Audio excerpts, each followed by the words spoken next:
Hey Bookworms, good to have you back. A while ago I did a video about my favorite and least favorite book-to-movie adaptations, and this was one of my most watched, most liked videos. And I really wanted to do another video in that sort of direction, book-to-movie adaptations, and this time I decided to give you 10 movies that were based on books, but the movies were much more famous than the books, so some of the books on this list, or maybe even all, might surprise you. Now, I'm only going to be talking about movies that are direct adaptation of a book. I'm not going to do any of those movies that take a book and change the characters, change the setting, change the time, and just keep the basic idea. So just direct adaptations. Also, disclaimer before I begin, I actually only read one book on this entire list. Once I get to it, I'll tell you which one it is. I've seen, however, all the movies except one, and once again, once this movie will show up, I'll tell you exactly which one it is. Oh, and spoiler alert, let's begin. You'll see a lot of horror movies on this list, so let's start with a classic, The Exorcist.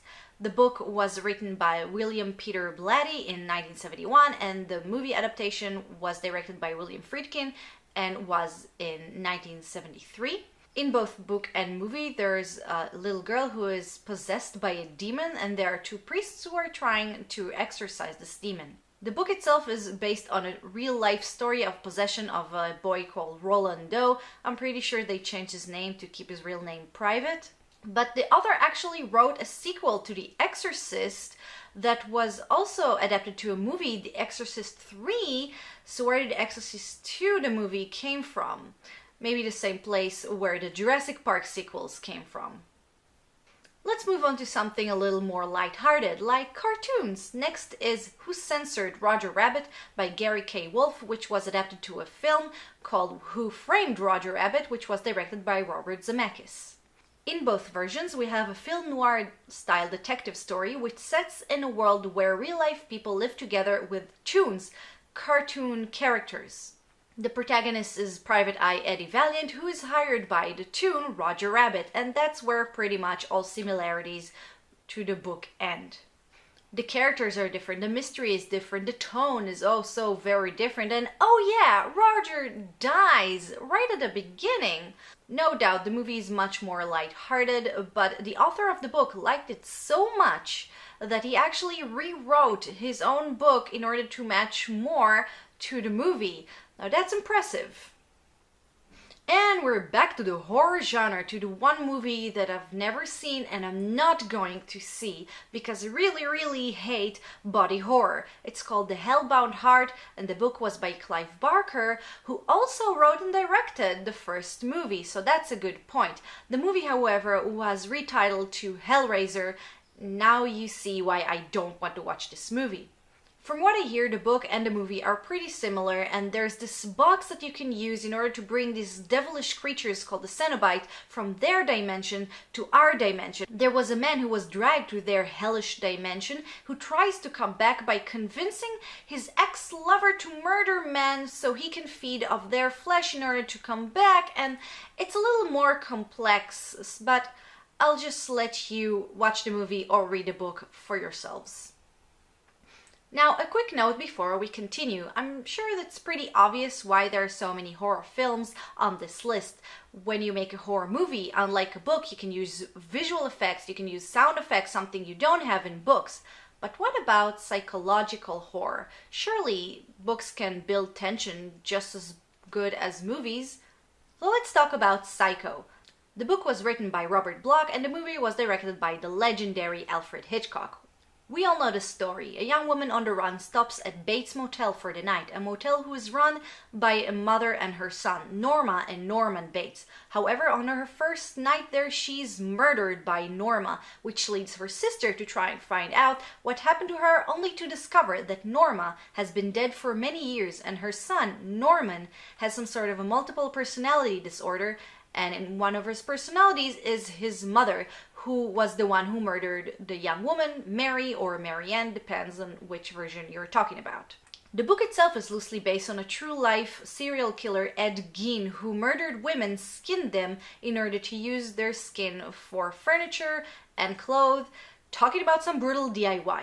I think the major difference between the book and the movie is the character of Norman. In the movie, he's young, handsome, kind of adorable and shy, while in the book, he's middle-aged, fat, and a drunk. Also, while in the movie, Norman is a loving son who's kind of like a man-child, in the book, Norman has another personality of an adult who is very cold, calculated, and really resents his mother. Also, in the book, the narrative starts with him and then moves on to Marianne, but in the movie, we start with her and then move on to the hotel.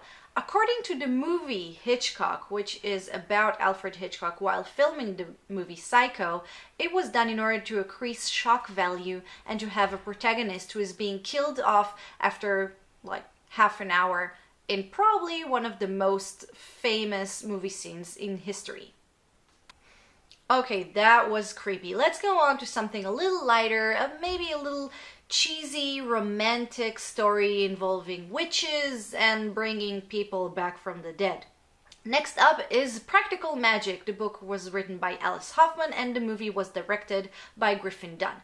Look, none of these works are really masterpieces, but I always liked the movie. It was really cute and I actually did read the book. Both stories centers around the Owens family, who only have daughters and they're all witches.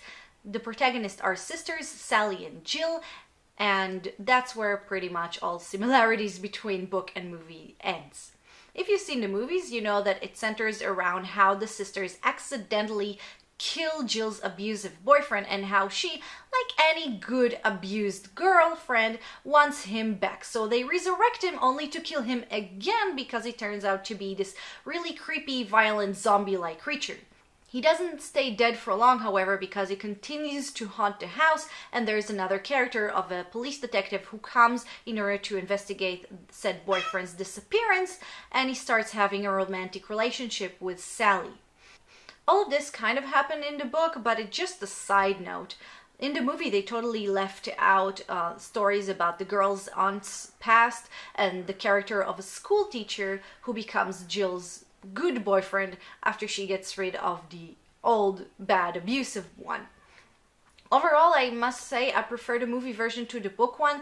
They were a lot more focused on a storyline, and also the detective character in the movie is much better than the book counterpart.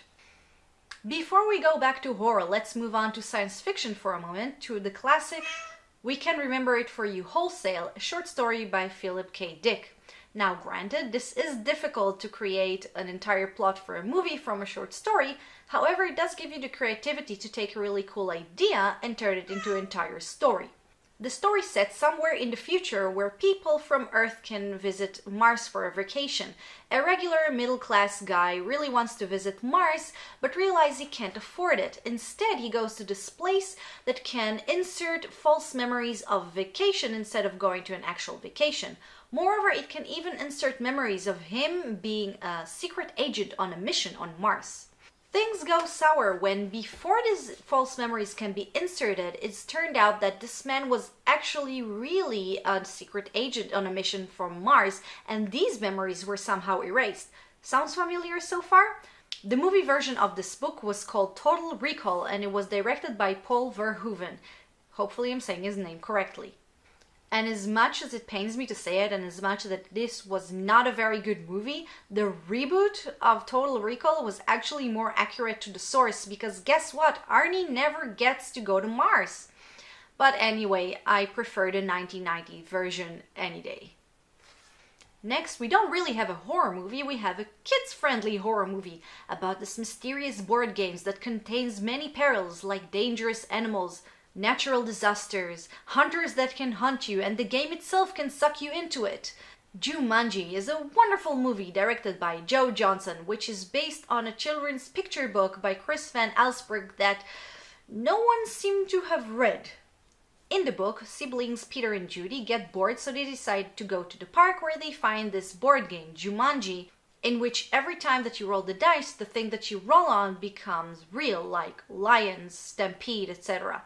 The book was incredibly simplistic, but the movie added a lot more storyline and a lot more depth to it. In the movie, Peter and Judy are orphans that develop some really serious psychological issues after their parents' death.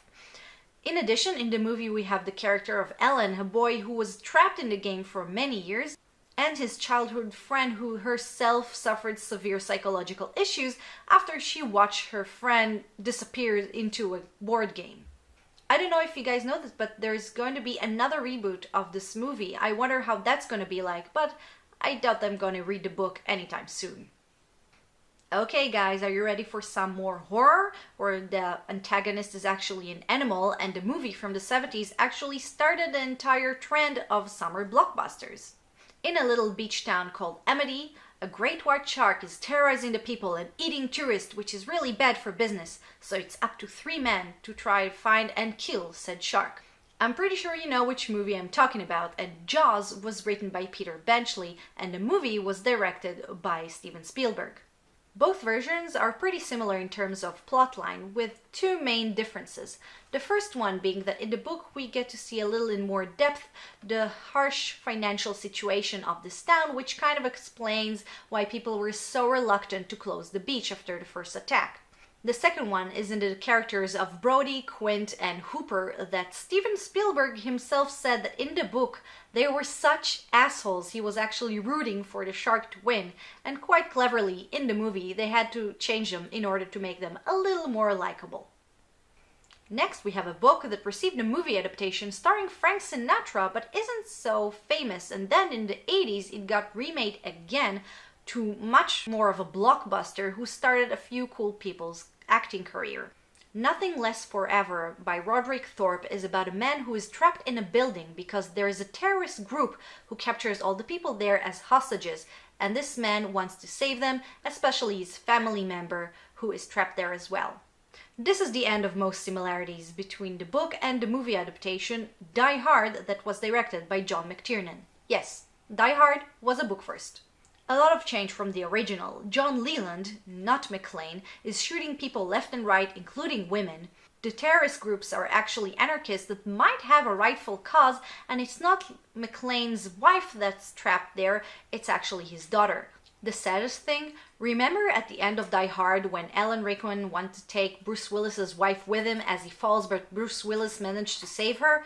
In the book, the daughter falls and dies.